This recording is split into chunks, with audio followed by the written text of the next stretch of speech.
How to make clean water if the world is dead, the rivers glow green, and your throat's drier than a Martian desert. Cities are silent. The only sound? The wind whistling through cracked skyscrapers. Water? Forget bottled water. The stores were looted faster than you can say nuclear winter. But hey, don't panic. Time to make your own drinkable water. We're going full MacGyver, post-apocalyptic edition.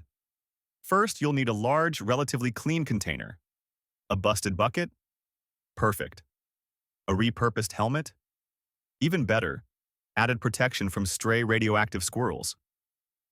Now, find some kind of heat source. A rusty old can of Sterno? A half-melted candle someone left behind in a church? We're not picky, and this is crucial. Find something to act as a condenser.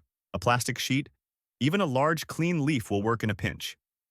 We're aiming for the simplest form of distillation. Oh, and some dirty water. The dirtier, the better. Don't worry about the color, we're not making a cocktail. Now, get your dirty water in the container and heat it up. Gently, slowly. Don't be impatient, we're not making instant ramen here. As it heats, you'll see steam rising. That's water vapor.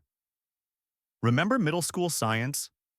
Steam doesn't carry radiation particles, just pure H2O. That's the magic of physics. Or you know what's left of it. Drape your condenser, that plastic sheet or leaf, over the container, creating a sort of mini greenhouse effect.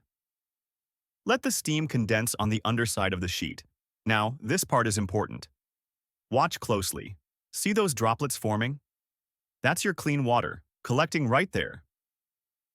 Carefully, collect the condensed water in a separate container. I use a tin can. I'm practical, not fancy. It's going to take a while, maybe hours. So while you wait, you can always sharpen your rusty spoon or contemplate the existential dread. Your choice. But hey, look, you've got clean water. Not quite Fiji water, but hey, at least it won't glow in the dark. No bottled water? No problem, just science, trash, and survival.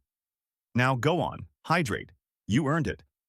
The apocalypse doesn't pay a decent hourly wage, you know, unless your payment is survival.